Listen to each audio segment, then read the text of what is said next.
Hello guys, তোমাদের সামনে নিয়ে এসেছি একটা নতুন রেসিপি। এখানে দেখো, আমি মসুর ডাল আর মটর ডাল আগের দিনকে ভিজিয়ে রেখেছিলাম।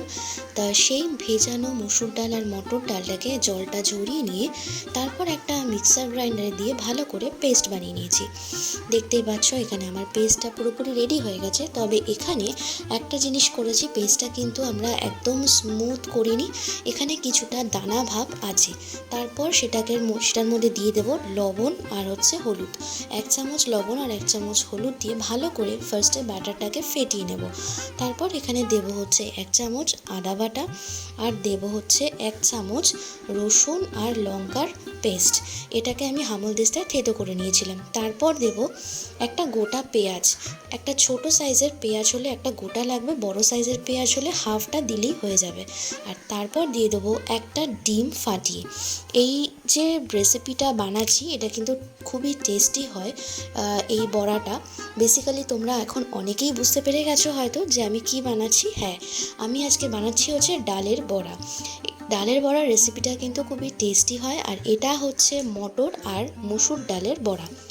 তারপরে আমি ডালের বড়াগুলোকে ভেজে নেব, বাট আমি এখানে অল্প তেলে ভাজবো, সেই কারণে আমি এখানে একটা ফ্রাইং প্যান নিয়ে নিয়েছি।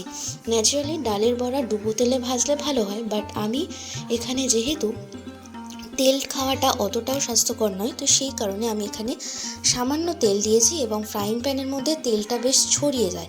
তো তাই জন্য অল্প তেলেও কিন্তু ডালের বড়াটা খুব সুন্দরভাবে ভাজা হয়, একেবারে ডুবো তেলে ভাজার মতো। আর ঠিক সেরকম হাত যেহেতু ভরাবো না, সেই কারণে চামচের সাহায্যে ডালের বড়াগুলোকে দিয়ে দিয়েছি।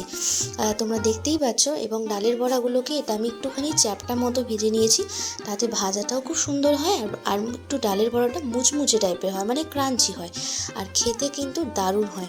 গরম ভাতের সাথে বলো বা পান্তা ভাতের সাথে বলো, ডালের বড়া কিন্তু অলওয়েজ জমে যায়।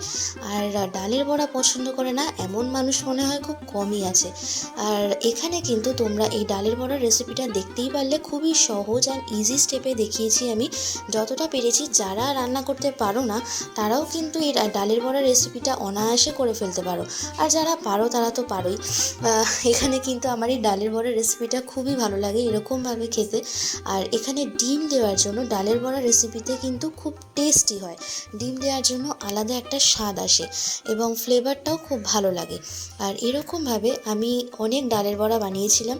আর এখানে স্টেপ বাই স্টেপ আমি বানিয়ে নিয়েছিলাম, মানে একেবারে ভাজিনি, 2 থেকে 3 বারে আমি সমস্ত ডালের বড়াগুলোকে ভেজে নিয়েছিলাম।